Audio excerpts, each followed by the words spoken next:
Party ప్రజల్ని ఏ విధంగా మోసం చేస్తుందని ఏదైతే రాజగోపాల్ రెడ్డి మాటలతో నాకు క్లియర్ గా అర్థమైంది.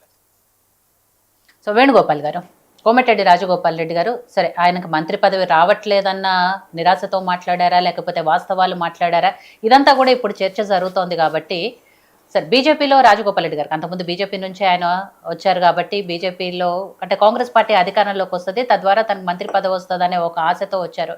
ఏదైనా కూడా కాంగ్రెస్ పార్టీలోకి వచ్చారు, ఇక్కడ గెలిచారు కాబట్టి అన్నకి మంత్రి పదవి వచ్చింది.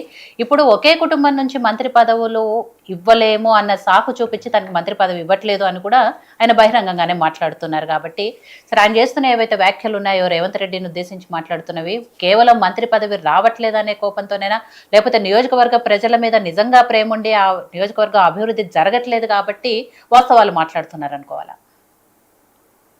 అందరికీ నమస్కారం. ముఖ్యంగా ఈ యొక్క టాపిక్ గురించి నన్ను భారతీయ జనతా పార్టీ వైపు నుండి నన్ను పిలిచినందుకు జోయో టీవీ యాజమాన్యానికి, అదేవిధంగా ప్యానల్లో ఉన్నటువంటి ఇతర పార్టీ ప్రతినిధులకు, అదేవిధంగా అనలిస్ట్ గారికి అందరికీ శుభ సాయంత్రం. విషయానికి వస్తే కోమటిరెడ్డి రాజగోపాల్ రెడ్డి గారి వ్యాఖ్యలు, ముఖ్యమంత్రి గారి మీద జరుగుతున్నటువంటి పరిణామాలు, సంబంధిత అంశంలో భారతీయ జనతా పార్టీ యొక్క వైఖరి ఏంటంటే, గతంలో భారతీయ జనతా పార్టీకి వచ్చారు, అదేవిధంగా భారతీయ జనతా పార్టీలో మునుగోడు అసెంబ్లీ వేదికగా గతంలో బీఆర్ఎస్ పార్టీకి వ్యతిరేకంగా కేసీఆర్ గారిని ముఖ్యమంత్రి పదవి నుంచి దించాలి, కేసీఆర్ గారికి వ్యతిరేకంగా మేము పనిచేస్తామన్నటువంటి అందరూ కూడా ఒక సమిష్టి శక్తి కోసం అందరినీ కూడా భారతీయ జనతా పార్టీ చేర్చుకోవడం జరిగింది. ఆ తర్వాత కొన్ని తదనంతరం జరిగినటువంటి పరిణామాలు అందరూ కూడా కొంతమంది వెళ్ళిపోవడం జరిగింది. ఆ సందర్భంలో కాంగ్రెస్ పార్టీలోకి తిరిగి వెళ్ళిపోయినటువంటి రాజగోపాల్ రెడ్డి నాకు మంత్రి పదవి ఇస్తేనే నేను వస్తానని చెప్పాడు అనేటువంటి వార్తలు బయటకు వస్తున్నాయి.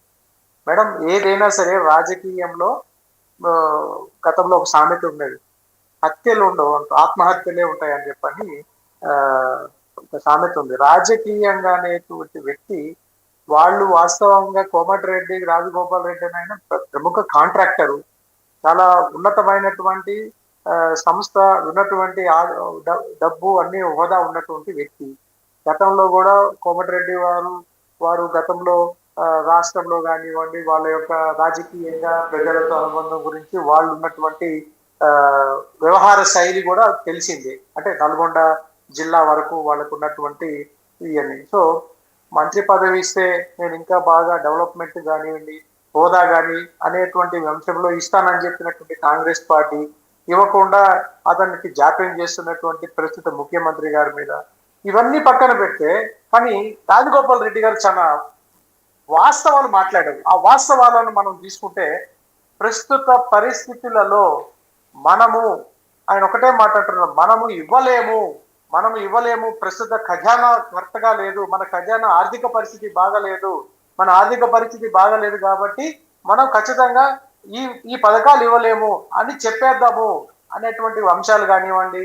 ఇప్పటి వరకు 6 గ్యారెంటీల పేరుతో 420 హామీల పేరుతో అధికారంలోకి వచ్చిన తర్వాత రేపు ఓ స్త్రీ రేపురా అనేటువంటి గతంలో ఒక జరిగిందనమాట, ఒక పెద్ద పుకారు. అంటే మనం రాత్రిపూట ఇంటికి తలుపు తట్టుతా, ఒక దెయ్యం వచ్చి తలుపు తట్టేదన్నమాట. తలుపు తట్టినప్పుడు తలుపు తీస్తే ఆ దెయ్యాన్ని చూస్తే రక్తం చనిపోయేవాళ్ళు అన్నటువంటి ఒక పెద్ద ఆలోచన ఉండేది, అంటే ఒక పుకారు ఉండేది. అప్పుడు ఇంటి బయట ఓ స్త్రీ రేపురా అని చెప్పని రాసేవాళ్ళు బొగ్గుతో, పల్లెటూర్లలో ఎక్కువగా. అట్లా ఓ స్త్రీ రేపురా అన్నట్టుగా, ఆ దెయ్యాన్ని రేపురా అన్నట్టుగా ఏదైతే పుకారుకి తగ్గట్టు ప్రజలు తయారయ్యారో, ఇప్పుడు కూడా 6 గ్యారెంటీల గురించి పాపం వేచి కళ్ళు కాయలు కాసిపోయి కనీసము పాపం వాళ్ళు ఇక ఇయ్యడు, ఈ రేవంత్ రెడ్డి రేషన్ కార్డులు ఇవ్వడు, ఏమి చేయడు, ఏ గ్యారెంటీ ఇవ్వలేడు, ఏ రైతు భరోసా ఇవ్వలేడు, ఏ ఒక్క రైతు రుణమాఫీ చేయలేడు అనేటువంటి పూర్తిగా ఒక నిర్ణయానికి వచ్చి ఎప్పుడు ఎన్నికలు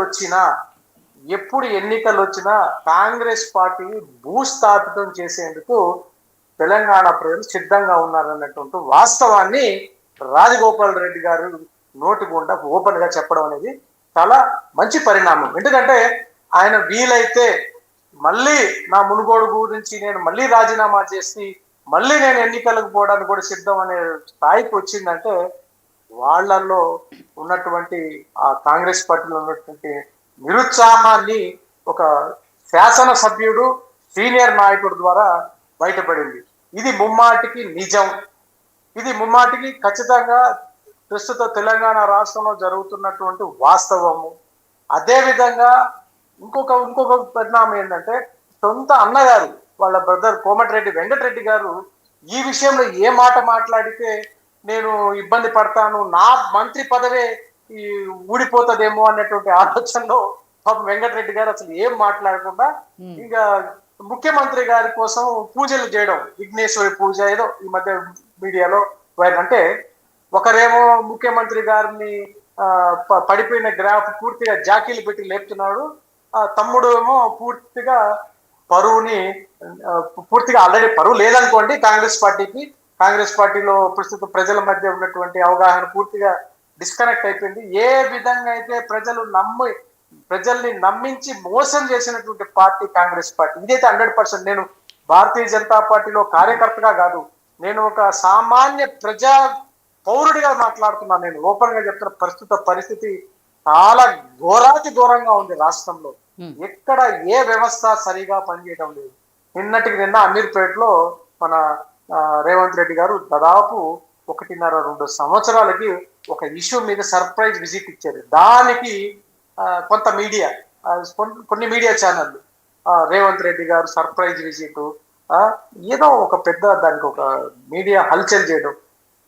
ప్రస్తుత పరిస్థితులలో రాష్ట్రంలో ప్రజలందరూ కూడా పూర్తిగా అర్థం చేసుకున్న విషయం ఏంటంటే, మీకు రేవంత్ రెడ్డి వల్ల ఏది కాదు. ఎందుకంటే రేవంత్ రెడ్డి తన పదవిని కాపాడుకోవడానికి మాత్రమే, తన కుర్చీని కాపాడుకోవడానికి మాత్రమే తను పని చేసుకుంటున్నాడు తప్ప రాష్ట్ర ప్రజల గురించి ఏ పని చేయడం లేదు అనేటువంటి అంశం. ఇటీవల బీసీల రిజర్వేషన్ అనేటువంటి ఒక పెద్ద సినిమాది, అన్ని diverted politics. One by one ప్రతిదీ చూడండి. ఆయన ఏ రోజైతే ముఖ్యమంత్రి పీఠం ఎక్కిన రోజు నుండి ఒక్కొక్క ఎపిసోడ్, ఒక్కొక్క స్టోరీ డైవర్ట్ చేసుకుంటూ ఇప్పటి వరకు తీసుకొచ్చాడు. ఇప్పటికీ ఎన్నికలు జరపలేదు, స్థానిక సంస్థలు ఎన్నికలు జరపట్లేదు. రేపు జనవరి ఫిబ్రవరికి జిహెచ్ఎంసి కూడా సమయం అయిపోతుంది. రాష్ట్ర హైదరాబాద్ మహానగరంలో అల్లకల్లోలంగా ఉన్నటువంటి పరిస్థితి. హైడ్రా పెట్టాడు, చెరువులు కొడతానంటున్నాడు, చెరువులు కాపాడుతానంటున్నాడు. సరే, చెరువులు కాపాడడానికి లక్ష్యంగా చేసినటువంటి హైడ్రా ఎంతవరకు పనిచేస్తుంది, ఏ విధంగా పనిచేస్తుంది కూడా వాళ్ళే ఆత్మ విమర్శ చేసుకోవాలి. ఎక్కడికక్కడ వేసిన గొంగలి అంటే అంత వ్యవస్థల్లో ఏ డిపార్ట్మెంట్ లో కూడా పనులు కావడం లేదు. ప్రజలు చాలా నిరుత్సాహంగా ఉన్నారు.